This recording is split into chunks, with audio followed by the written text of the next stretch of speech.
Alright, so the July's monthly finals has just ended and the Casa Brawl downfall has to be studied.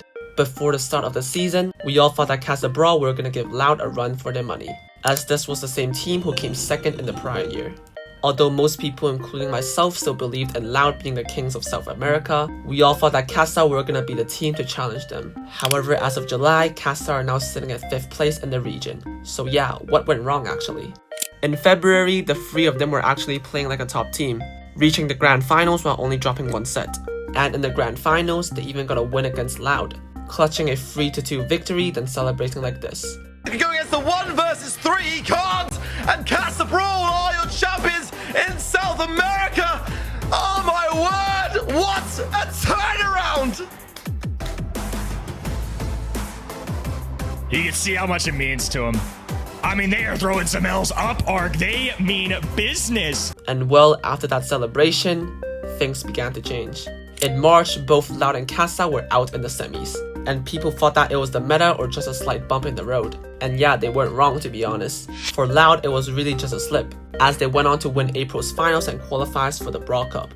However, for Casa, it was the beginning of the end. First of all, they were dropped to the losers bracket in the qualifiers. Then, they lost their first match against Alpha 7. I'm not questioning the quality of Alpha 7, but the expectations of Casa were to be title contenders, and losing in the quarterfinals were just unacceptable. But luckily for them, the second split of the season has doubled the points compared to the first half, and Casa just has to lock in for the remaining 3 monthly finals. But the downfall just kept going deeper, as they experienced the same loss against the same org in June. 7 are running it forward. It's another early exit for Casa Brawl. Alpha 7 have done it again. And then the final blow happened yesterday, where they lost in 4 sets against SK Kalalas, with Motep dropping this insane stat. And now people are saying that Juan Carlos walked so that Motep could run. And the overall gameplay and drafts by Casa were just terrible. To be honest, I get the cheesy comp that they didn't set free, however how they did it was just so bad.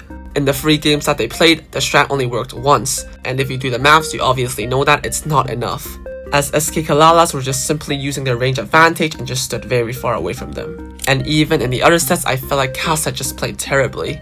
I don't think the drafts were clearly helping SK Kalalas, but then Casa just played a bad match, to be honest. And I don't think there's any shame in losing, but then you have to stand back up, and I just don't see the spirit in Casa doing that.